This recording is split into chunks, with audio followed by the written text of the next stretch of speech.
भगत की कैसी मर्यादा है। भगत और जगत का आपस में मतभेद सदा से रहा है। इसका कारण क्या है?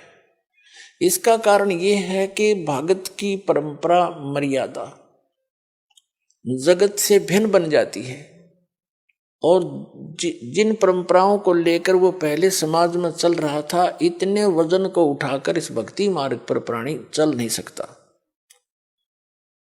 जैसे कोई यात्री है, यात्रा कर रहा है, वो पहले ही सोच लेता है आवश्यक वस्तुएं ही लेकर साथ चलूं, अधिक गठड़ी उठाने सफर नहीं कर पाऊंगा, उसको अंडरस्टूड होता है।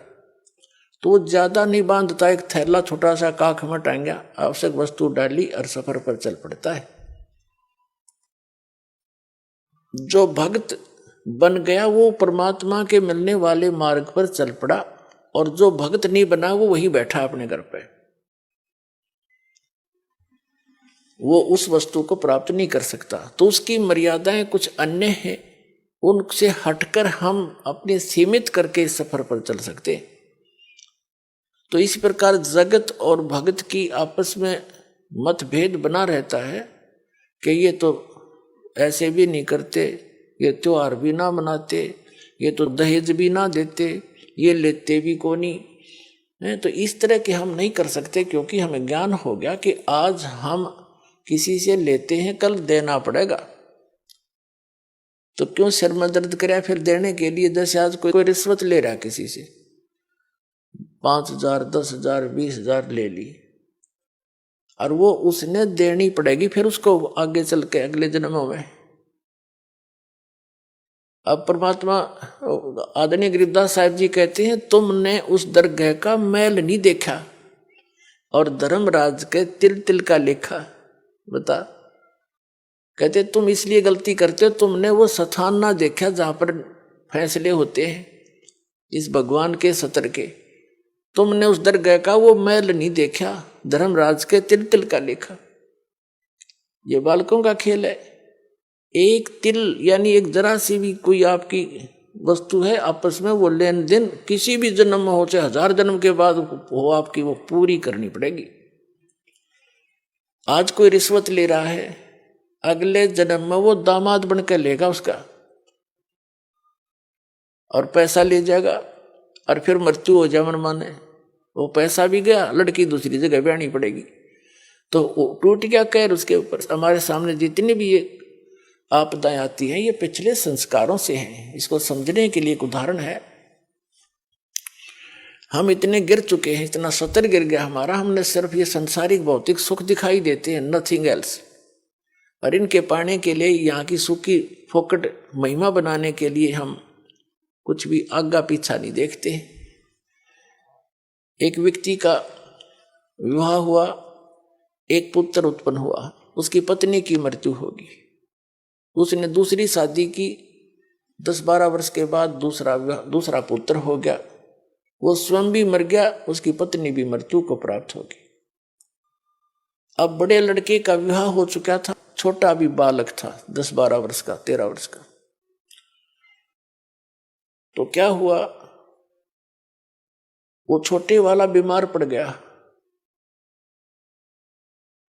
बीमार हो गया तो उन्होंने कुछ थोड़ा बहुत ट्रीटमेंट करवाया, फिर किसी ने बताया कि इसको वहां ले जाओ, हफ्ता 10 दिन वहां रखना पड़ेगा, कितने पैसे लगेंगे, 500 रुपये का खर्चा होगा। उसमें 500 रुपये आज के 5 लाख से भी ज्यादा समझ लो। तो उन्होंने विचार किया कि 500 रुपये वहां लगा देंगे, और फिर इसने ये मृत्यु को तो निकट है, ये मर जा तो बढ़िया, सारी संपत्ति इसकी हमारे नाम आवेगी, काम आवेगी। यानी 10-15 एकड़ जमीन थी इसकी, उसके हिस्से की। उस लालच में उन्होंने के स्कीम बनाई, एक डॉक्टर से बात करी, वैद्य से, कि वैद्य जी तू ऐसे ऐसे कर दे, ये बीमार तो है ही, किसी को पता भी नहीं चलेगा। वो भी लालच में डूब गया। 500 रुपये उसने 100 रुपये लिया, जैसे भी लिया, और उसको विष दे दिया बच्चे को, वो मर गया। मर गया तो कुछ दिन के बाद वो तो खुशी का ठिकाना नहीं, किसी को पता चला नहीं। रास्ते का रोड़ा भी निकल गया उनके सोच से। फिर बताते हैं कि उनका बच्चा लड़का हो गया 1 वर्ष के बाद। अब खुशी का ठिकाना नहीं, पाला पोसा, उसका विवाह कर दिया। 16 जल्दी विवाह कर देते थे तो 12-13 वर्ष के का, 15-16 वर्ष का जब वो लड़का हो गया, बीमार हो गया, संतान कोई थी नहीं, इतना बीमार हो गया कि अपने पुत्र को उन्होंने जहां भी जिसने बताया झाड़ फूक करने वाला या कोई वैद्य डॉक्टर, सब जगह ले गए। वो जमीन भी बेच दी, आधे से भी अधिक, और उसको कोई आराम होने का नाम नहीं।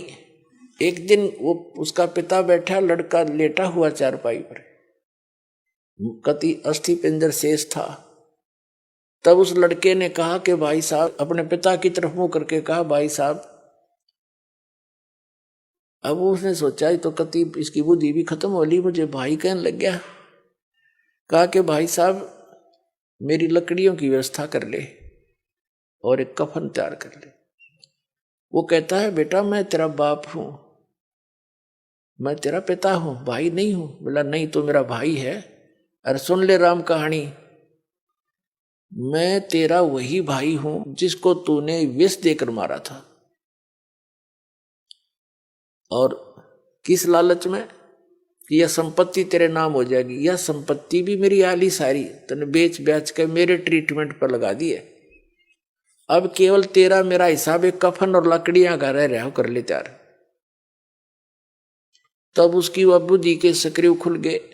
अगर सचमुच मैंने तो नाश करया, भाई मारा और संपत्ति भी गई। रोन लग गया आंखों में पानी भर के। तो वो लड़का कहने लगा ये भी रोन दौड़ तो कुछ ना पाखंडी, तो अपनी तैयारी पकड़े। अब उसने उस समय विवेक आया कि भाई ठीक है, जैसा इस नीच ने करया मेरे तो आगे आगी। इबोर तो संतान मेरा हो को नहीं, इकलौता पुत्र था तो मरेगा, मेरा तो वंश नष्ट हो गया। जिसा मुझे मैंने किया ठीक मिला मुझे तो। पर एक बात और बता दे, जो या तेरी पत्नी है, तेरी मृत्यु के बाद अब इसको जीवित जलाया जाएगा, क्योंकि सती प्रथा थी उसमें। पति मर जाता था तो पत्नी से पहले तो पत्नी को जिंदा जलाया जाता था चिता में, जैसे मुर्दे को फूकते, उसको सती कहते। अब इसका क्या दोष, इसने अब इसको जिंदा जलाया जाएगा। तब उसने बताया कि वो डॉक्टर कहाँ है जिसने मुझे व्यस दिया था, वैद्य। उन्होंने बताया कि आपके 2-3 वर्ष के बाद उसकी मृत्यु हो गई थी। तो उस लड़के ने बताया कि ये वही है, ये डॉक्टर मेरी पत्नी। अब यो भी भोग लेगा अपने करे हुए को। तो पुण्यात्माओं, ये भले ही आपने कथा लगती हो, पर विधान है परमात्मा का। यो तुमने उस दरगाह का मैल नहीं देखा और धर्मराज के तिल तिल का लेखा, एक एक पाई पाई का हिसाब होगा वहां पर। तो इस प्रकार हमने परमात्मा पर विश्वास करके, और जो साधना दास बताता है इसको करके देखो, और फिर लाभ देखिए उस परम पिता के। आपकी किस्मत से न्यारे देने लगेगा आपने, आप सोच भी नहीं सकोगे भगवान, हम तो सुना करते भगवान ऐसा कर देता है, पर और आज हो रहे हैं हमारे साथ। आपके कई दिन में समझ में नहीं आओ यू हुआ कैसे, यू कार्य कदे सोच भी ना सकते, यू तो किसी तरह भी होने का नहीं था, और ऐसे कर देगा आसानी से, आप सोच भी नहीं सकते। और फिर आपका विश्वास और दृढ़ होगा। ऐसे भक्ति में लग जाओ।